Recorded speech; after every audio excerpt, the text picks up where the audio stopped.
Well, hello and welcome in to the Take the North podcast, which is originating from Haugh.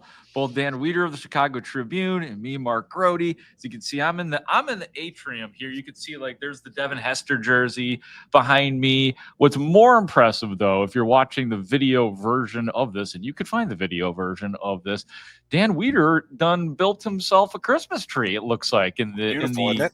Yeah, look at that. It's plush, man.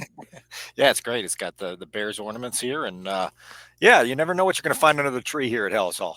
That's right. I mean, we could go full bore cheesy here. They could use a couple of gifts at this point, Dan.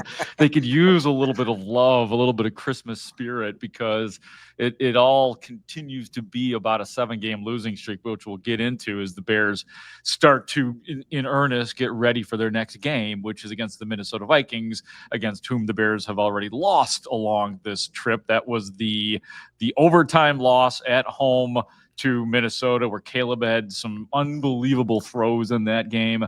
But just for reference, as this losing streak kind of all melds together. But Dan and I, again, back together out here at Haugh. Been kind of a bumpy little road for both of us, too. I was out sick for a few days. You spent some time in the hospital having standard procedure. I don't know how much you want to talk about it, Dan, but I know, from what I understand, I have been told strange things happened to you while you were in the hospital. Well, yeah, in more ways than one. But just so our audience that's watching on YouTube isn't confused, you can see the little title tag on the video right now. It says Dan was having visions of Grote. So let me walk you through a little bit of this. On Tuesday, I went in for some standard operated procedure stuff inside the hospital. They were checking out my insides.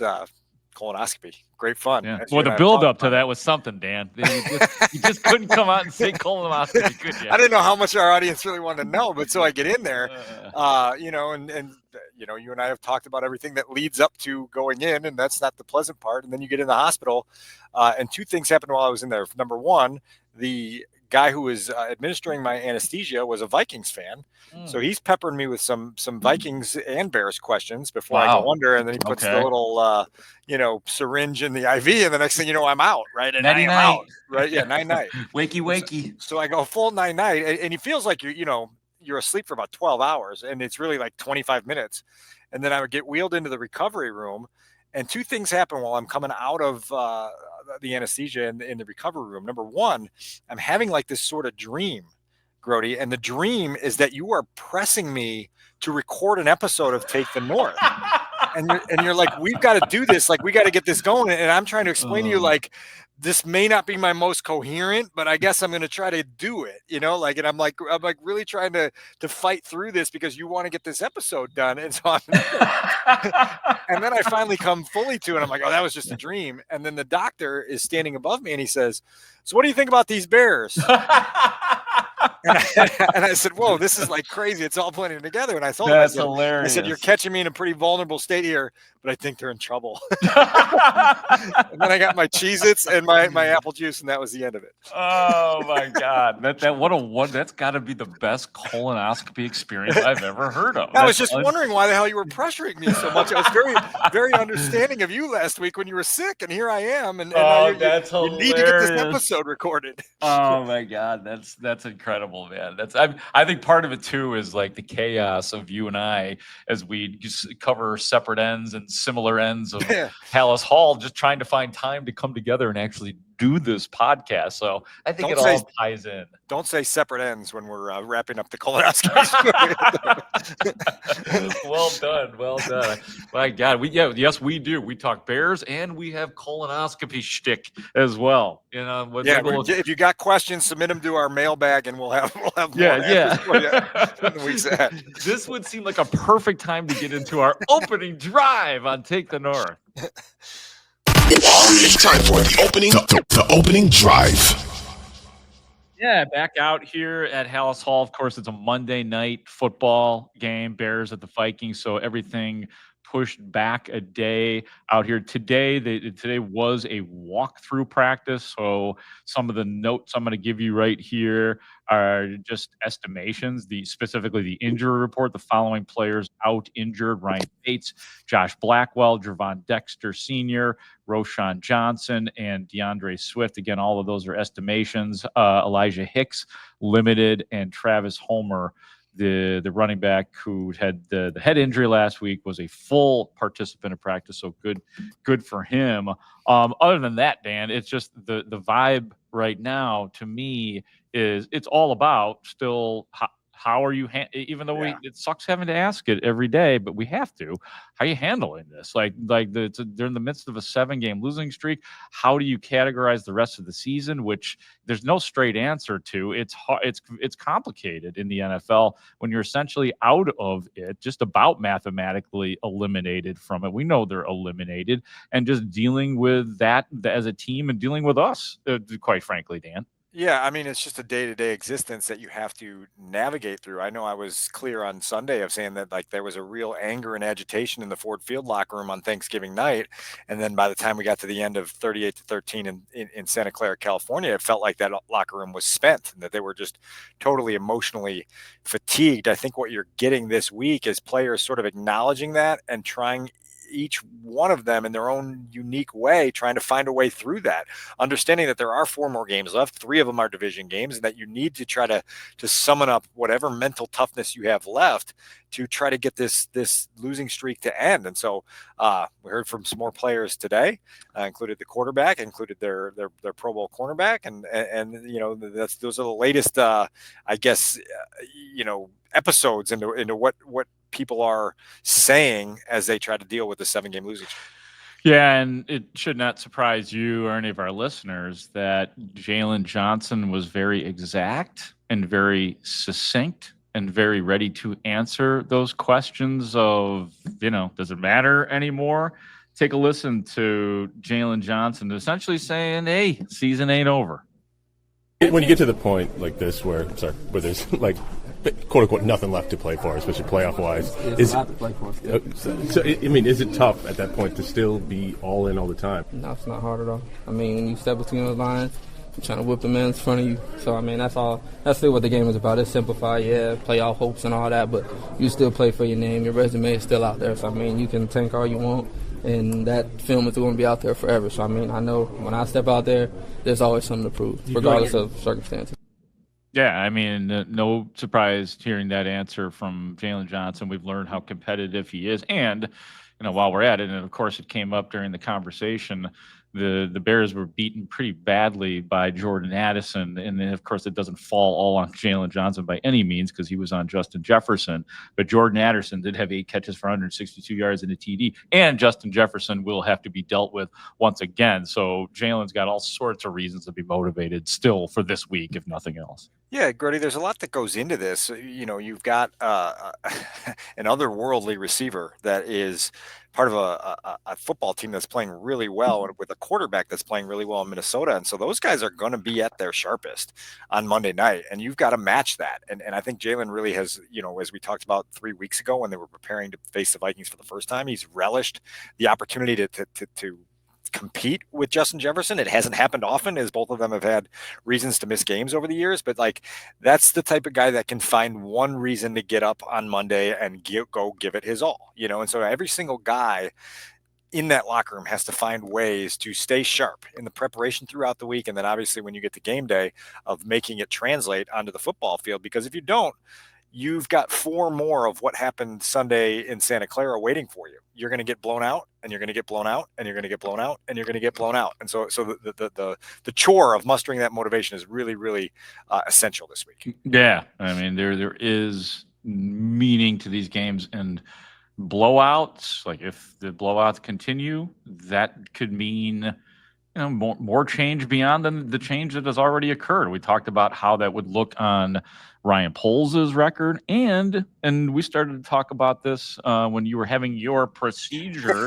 Studs and I started to talk about the players and what the core of this team is that even if you do think they're talented and they just got off to on the wrong track with the wrong coaches and all of that, and it's not on the players, it's not on the players. Well, you got these 4 games to go, and if it continues to go in the direction that it did in the last game, then it feels like every change is on the table in every regard.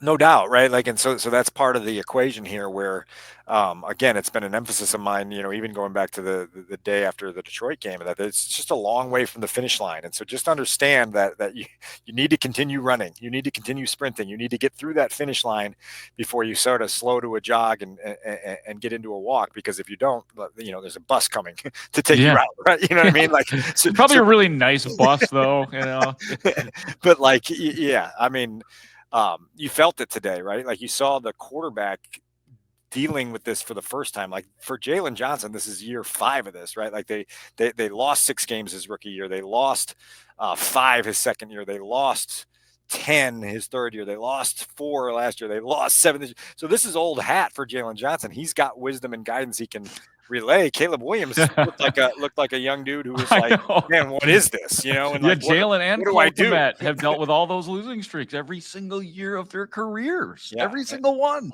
And who else has dealt with those losing streaks? You and I. And so we're very familiar with the exhaustion and the fatigue that comes with them. And so, I mean, it was interesting to hear Caleb use the word interesting today, and to hear him kind of like talk about trying to figure out his own way through this for the first time in his NFL career. You want to hear that? Actually, I think I have that. Oh, God. Yes, this is Caleb Williams. See, Dan and I are talking to each other for the first time today. Like I said, we got stuff. We're busy. We're busy. We find a place, we broadcast, and here we are. So the magic just happens in real time. But here's Caleb Williams on how he's dealing with it. Yeah, it's tough. It's interesting, is the way I put it. I've never had a streak like this of losing in my playing. So I ask questions. I do understand that this is my first time kind of being a part of something like this of losing and this this streak going. So I ask questions to the guys that may have lost a bunch of games or in a row like this, or had losing seasons, and I ask some questions because the more knowledge that I have prepares me for the future.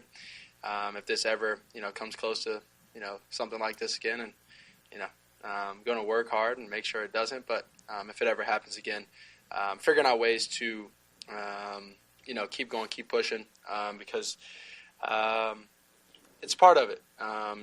Seasons like this happen every once in a while, and being able to learn from it, being able to address it, like you spoke about with TB, he's addressing it, and being able to respond is the most important thing. Dan, what do you think about what Caleb just said there? Look, like it marries up with who we've gotten to know Caleb as, and it's a kid who's introspective and very tapped into what's happening, and understands kind of navigating emotions as part of the role as the starting quarterback. And so I think you felt there almost in real time a 23-year-old rookie trying to find his way through this. Yeah, no, I agree. And I was thinking the same thing, because I'm all like, when we bring up these, when we ask hard questions or controversial topics, I'm always curious as to what his boiling point is, or if he has one, to where he won't, they'll be, they'll become flappable or emotional. And I can't read it yet. I don't know. He seems like he's happy here. He doesn't seem like, he's very good at conceding things that he doesn't know to others. You mentioned, talking to other players about losing streaks. He mentioned, and we'll get into the Ryan Poles stuff about how, hey man, that's I don't get into personnel matters and things like that, that he sort of has that respect. So that says to me that he's happy, or that he's just a rookie and we ain't seen nothing yet coming from Caleb Williams. I also think he's very smooth when it comes to meeting with us. And I actually wrote in my notebook here when we were going through the press conference with Caleb that he's very disarming, almost in a hypnotic way, right? Mm-hmm. Like, where you're just kind of like, man, like you don't feel the edge that he's probably feeling inside. You know what I mean? And he has a nice way of describing that without making it feel like he's overwhelmed. But you could feel in some of the answers and the words that he used that look like this is a challenge for me. Yeah. You know, and then he says when he smiles and says it's interesting. You know, Yes. it's like, you know, Yes. he's probably got 6 other Yeah. words that he would like to choose, but he lands on interesting, and you go, okay, yeah, it is interesting, and then you go along for the ride with him. I'm hopeful.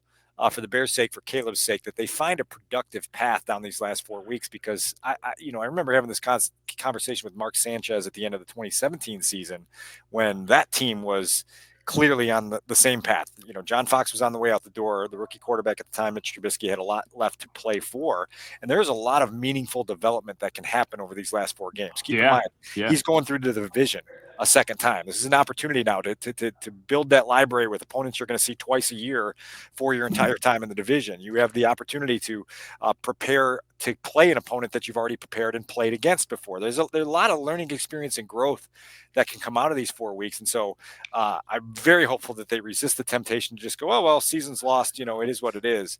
And you squeeze every last drop of growth out of what remains, I guess, in the last 25 days here. Yeah. Last thing about Caleb before we move on to our next segment, because I want to take you in the Wayback machine, Dan, to a time. Wayback machine. Yeah, I know you do, because man, you are well versed in this division. This wasn't your first stop. A different Wayback machine than I was experiencing on Tuesday. So good. Yeah, this is much more pleasant for those of you who have turned the podcast back on and are now listening again. It will be a very pleasant story coming out of Dan Wiederer's mouth here in just a second. But one of the other things that Caleb Williams was asked by several of us out there, it's kind of like onto the big picture and asking what he thinks about Ryan Poles. It seemed that he gave a fairly genuine vote of confidence to Ryan Poles, especially the person. I felt more the person than anything, because when he's asked about personnel, again, I think he was probably just being respectful, but he's saying, well, I don't really get into that. That's not the part. But I don't know. It sounds like he likes Ryan Poles. Does it sound like that to you? It did. Yeah, it did. And look, like, they built a relationship, obviously, through the pre-draft process. The thing that you're trying to sift through, of course, is that Ryan Poles was also the guy who paired him up with Matt Eberflus, paired him up with Shane Waldron, and both of those were obviously very failed marriages. And so now you have to ask, you know, behind closed doors, does Caleb go home and go, man, you know, and I think I asked him a couple of weeks ago, like, how do you retain faith that this organization has your career in good hands? And it's a huge leap of faith, I think, for a young guy that's been through what he's been through in the first, 8 months on the job here, to have that confidence that they're going to ultimately do right by him and steer him in the right direction. Ryan Poles is at the helm of that whole thing, and he's got to figure out a way to help get his quarterback onto, I guess, calmer waters at the very least. Yeah, no, I think it's funny. I was just thinking about that phraseology of a leap of faith for Caleb Williams and his group and his father and anybody that's close to him. And what Caleb Williams doesn't realize, or maybe to some degree he does, he's also a leap of faith for Bears fans. As great as he is coming in, generational, number 1 overall pick. Everybody thought he should be the number 1 overall pick, but guess what? Top quarterbacks have not worked in this town. So it's still this getting to know you thing that's actually going on between Caleb Williams, the media, and the fan base, I think. No question. And you're hopeful that this is a very, very long relationship, and that ultimately 15 years from now, we look back on, these 8 weeks of Caleb Williams' rookie season and go, remember that? Oh. And it's just, you look back at it as like, thank God they survived that, as opposed to, holy cow, that helped to take his career in Chicago under. Yeah, exactly. All right, let's get to our next segment. I don't know if there's like a sounder for this. Oh, it just always says, a sounder. Do we have a release. Ladies and gentlemen, segment 2. The Wayback Machine. That's the only one Studs has. That takes us right into the Wayback Machine. Okay, that's perfect. Which is Dan where we need Wiederer, to be. man. Like I said, this ain't his first rodeo covering the Chicago Bears. He's already had a career covering the Minnesota Vikings. Dan, take us to Story Town right now. Story time. So buckle in, because it's going to require a seatbelt here to survive all this. But I got my entry point into covering the NFL in 2011 at the Minneapolis Star-Tribune to cover the Minnesota Vikings. I had spent the previous 7 years in North Carolina covering college basketball, and I got the opportunity to go cover the Vikings in Minneapolis. And as part of the interview process, you know, one of the questions you ask when they say, "You have any questions for us?" You say, "Well, what happened to the last guy?" Okay, well, the last guy's name was Judd Zulgad, and here's what happened to the last guy, Judd Zulgad. Okay. The 2010 calendar year happened to Judd Zulgad.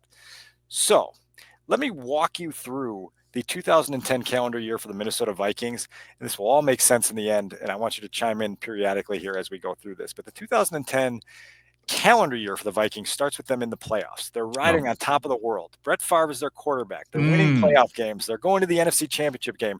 They're on the doorstep of the Super Bowl down there in the Superdome.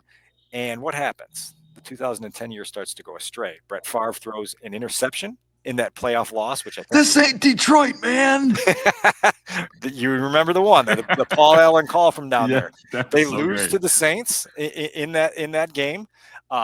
That we later learned was the Bountygate game, in which the Saints were trying to basically murder Brett Favre and others on the Vikings. And Wow. ultimately got there. Okay, so Who was their DC in New Orleans? It was Greg Williams. I was Greg gonna say Greg. with 3 G's, one at the start, 2 at the end. That's right. Carry on, my Greg friend. G's. Sorry. So that is where the 2010 calendar year starts to go astray for the Minnesota Vikings. They get into the offseason. There's questions on whether Brett Favre is going to come back. Ultimately, they get into training camp. There's still questions about whether Brett Favre is going to come back.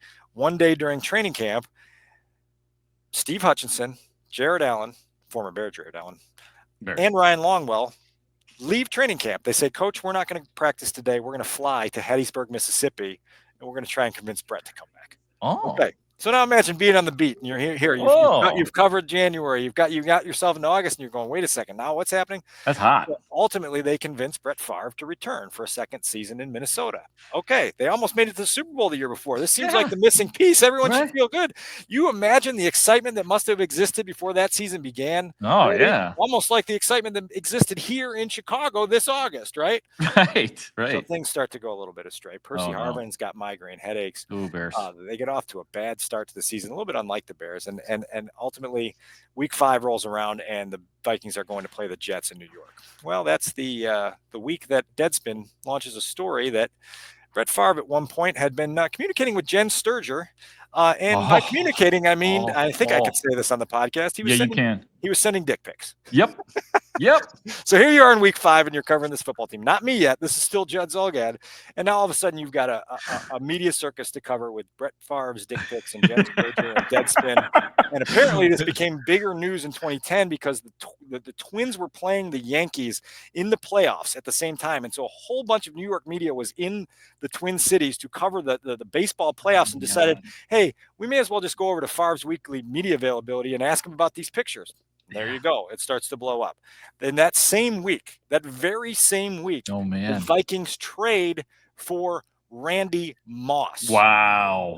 This is the same week. Favre dick picks a trade to bring Randy Moss back to the Twin Cities. All right. You can start to feel it spinning a little bit. So Randy's back. Randy's a local favorite in Minnesota. He comes back. He's not only back with the Vikings, he's paired with Brett Favre, which anybody that watched NFL football in the 2000s is like, whoa, what is this combination going to be like? Right. Well, that lasts about 4 weeks. Randy goes back to New England in week 8. The Vikings get beat by Brady, Belichick, and the Patriots. That was Randy's old home. Randy decides after the game that he is not going to do his media availability at his locker. He's going to go to the podium.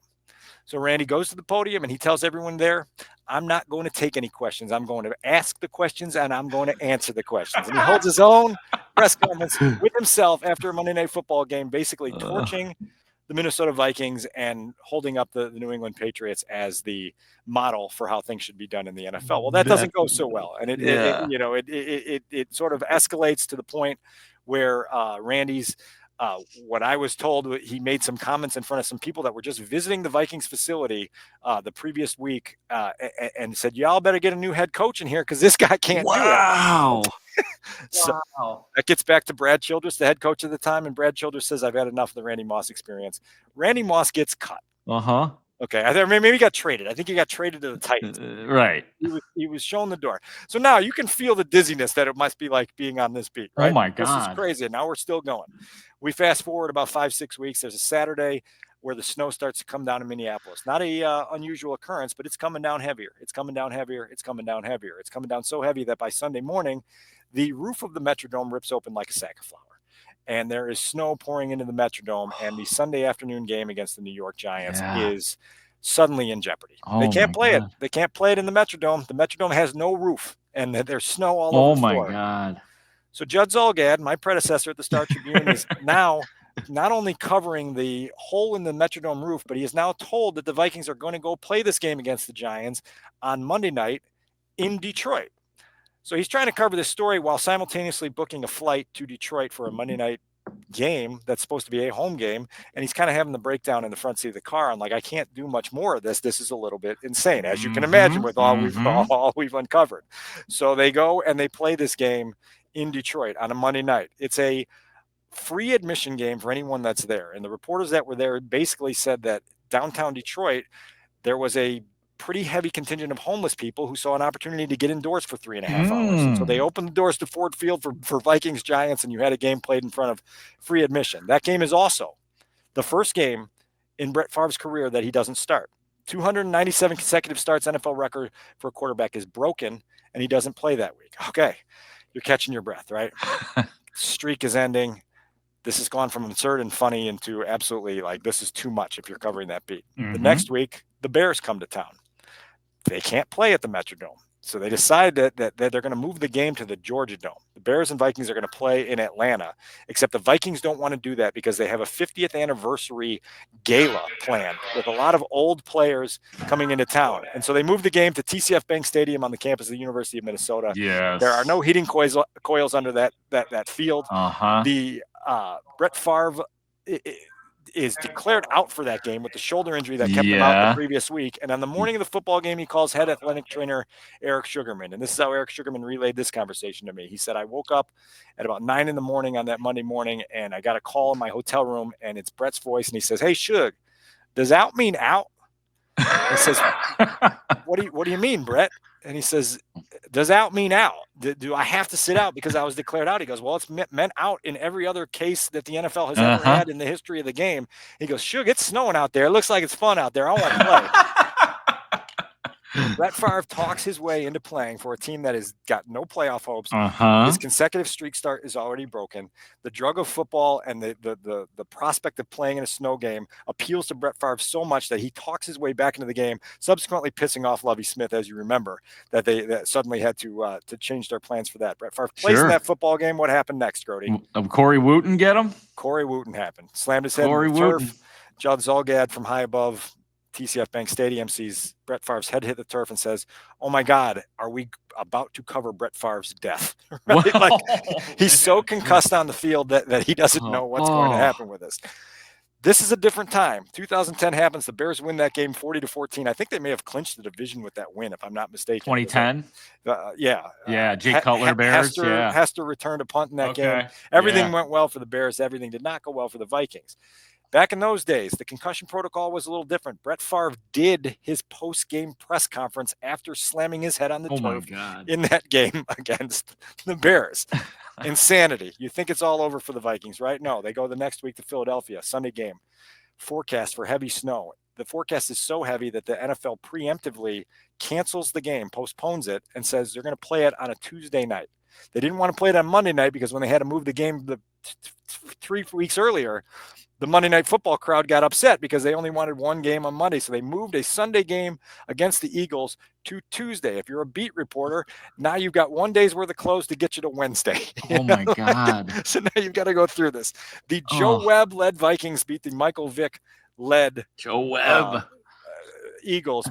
Amazing. Keep in mind, I think I forgot to mention somewhere in here, Brad Childress got fired and former Bear Leslie Frazier became the interim coach. He leads the Vikings to this win in Philadelphia over Michael Vick, which essentially gets him the job from interim to full-time head coach after that. Former the Bear. Season ends. Judd Zulgad, everybody else who covered that takes a deep breath. Judd says, I can't cover this stuff anymore. That took it all out of me. I need to find a new line of work. He went into radio, easier gig, as you know. Much easier. Much easier. The job opened up. I became a reporter in Minnesota. I always told this story for years. It came back up in 2014 when the Trestman-led Bears were headed down that wild tornado path that they were on. And I went to Jared Allen, who was a member of the 2014 Bears, and said, hey, what's this like? He said, you ain't seen nothing. The 2010 season is unlike anything you've ever seen. I never knew what that was like until this season, Grote. When you reflect on everything that the Bears have experienced, you talk about drafting Caleb, you talk about Hard Knocks, you talk about going into the season with expectations, you talk about 4-2, you talk about London, you talk about, oh my God, we're 25 seconds away from beating the Commanders, and then you've got Doug Kramer, and you've got Tyreek Stevenson, and you've got the field goal that was blocked, and you've got the mishap on 4th down against the Vikings, and you've got the 19-3 loss to the Patriots, and you've got the timeout that wasn't used in Detroit, and you've got 38-13 in San Francisco. I don't know, man. Do you think I can make it back for 2025? I don't know. Maybe Judd wants back in, you know? He's much older now, 14 years older. I don't know if he can do it anymore. But I honestly, I laid in my hotel bed in Taylor, Michigan on the night of Thanksgiving, talking to myself like I just gave up Thanksgiving with my family to cover this. I knew my entire weekend was ruined. You knew they were going to fire Eberflus at some point. It was just a matter of how. And then they had the press conference the next day. And then I'm sitting in a movie with my children the following day, watching Moana 2 with my phone blowing up from agents and people around the league wanting to weigh in. And you're just like, how much more of this can I take? So that's story time with Dan. I hope you enjoyed this trip down the Wayback Machine. Oh, man. Because I'm just glad. holy crap. Could we write a book? I mean, that season right there that you witnessed Judd go through has prepared you well, young Jedi, for what we have been through, not just this year with the Bears, Dan. You've been on this beat a lot, double the time that I've been on this beat. So you are well prepared and well weathered because of it too, my friend. Help you I can, yes. Let's get to our 2-minute drill. The 2-minute drill. The 2-minute drill. One thing that I thought I would share with you is that when I was in the locker room, this was one of those days where I did have a chance to have a little chat with Caleb Williams off mic, but because one of the things that we didn't get to ask him during the press conference, and I had intended to, was just to ask him about the last time the Bears played Minnesota.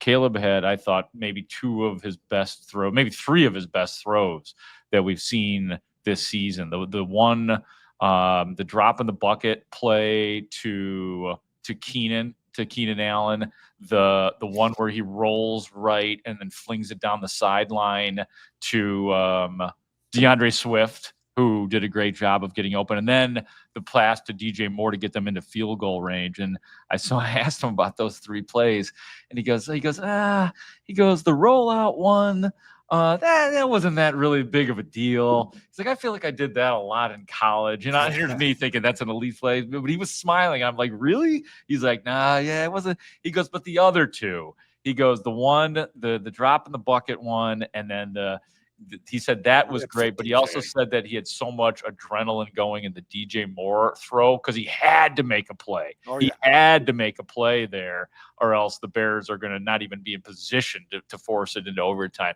But it's fun to ask him every once in a while about some of the great throws that he's made this year. No question. Those are some of the good ones. And again, he's going to have an opportunity now to go face a defense that he just saw 3 weeks ago. Now, both sides are going to make adjustments, but you do want to kind of see how he handles that, because he obviously, I think, built some confidence with the success he had against that Brian Flores defense a couple weeks ago. Yeah, no doubt.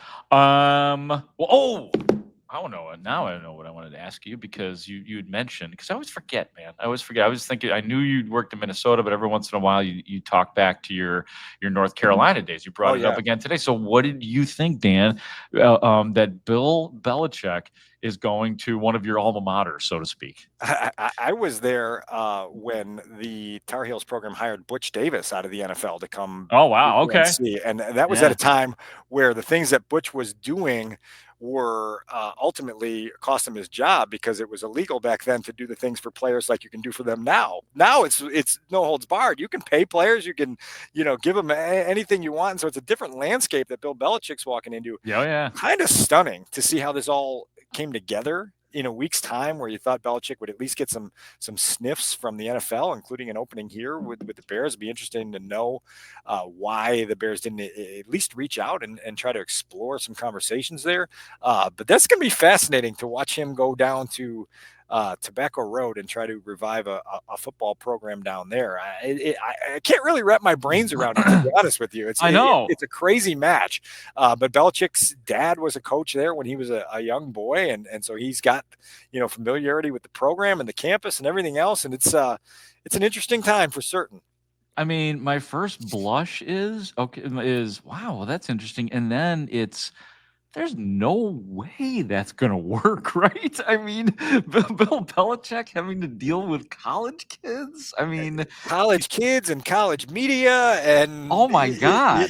By the way, the basketball program is still the main priority in Chapel Yeah, Hill. there's no way that's going to work. I mean, I'm kind of rooting for him. Why not? I have no reason to root against Bill Belichick. Believe me. But no. it's fascinating. I mean, sign me up for a seat, to watch it all. Absolutely. And 100%. pay for the theater, but it's gonna be a wild one. Yeah, I give him a year. Anything else that I know? I got two more things for you. Yeah, First of all, lay it on us. Did you see the bottles of tequila that Jonathan Owens and Simone Biles gifted to the entire Bears locker room? Yes. What was the name of it? It was Casa del Rey. I wrote it down here in my notes. Tell me. Just as you were investigating it, I was investigating it as well. It is Tequila Casa del Sol. Okay, Casa del Sol. So Yes. Some nice tequila handed out by Simone Biles and Jonathan Owens. Jalen Johnson joked with us as we were getting our media scrum that he was going to make you do a shot if you asked a bad question, which tempted me to ask a couple bad questions. I kind of wanted a couple shots. And so I did say to Jalen after the scrum was over, I said, hey, we should have a tequila party here on Saturday. He said, yeah, come on by. I'm gonna be giving out shots like communion. He said, take the edge off. It's a little tense around here these days. And I said, hilarious. We could all use the edge taken off. So let's try to see if we can get Jalen to follow through on the tequila party here. I actually asked Tevin. I was having this similar silliness with Tevin because I was like, you like tequila? He's like, yeah, I like tequila. I said, you want to do a shot really quick? He looks at me, goes, he goes, not right now. He's like, we'll do that later. I'm like, no. Hey, the walkthrough was over. I mean, what do they got to be sharp for? Meetings? Exactly. So, yeah, those look nice. I don't drink anymore, but those look like that looked like good stock that they were handed out. No question. And sign me up for it because again, I'm with Jalen that we take the edge off around here real soon. And let's get it done with some tequila. Very last thing, I got a piece at ChicagoTribune.com launches Friday morning. Examining Ryan Poles and a deeper dive on his role going forward, what some of the deterrents may be in the coaching search as people try to figure out what the power structure looks like around here, what the timelines look like around here, and just taking a deeper look at what Ryan's 3 years at the helm have produced and whether it's worth looking at more deeply. We can talk about that a little bit more after it launches, but certainly head over to ChicagoTribune.com and get an understanding of the stakes that are ahead for the Bears in this coaching search and some of the things that they have to navigate through with their current general manager and their team president and Kevin Warren trying to find a path to brighter days. That's awesome. I'm really glad that you're writing that. I'm looking forward to reading it because I think all of a sudden, Ryan Poles is the next guy, that he is the next guy that people are curious about and what his longevity is and was the vote of confidence that he got from Kevin Warren real. So look forward to reading that in the Chicago Tribune from Dan Wiederer. And he is Dan Wiederer of the Chicago Tribune. I am Mark Grote of The Score. We thank you so much for listening to and watching the Take the North podcast. Special thanks to our executive producer, Adam Stadzinski, as well. So we will talk to you soon on the Take the North podcast. Great talk. See you out there.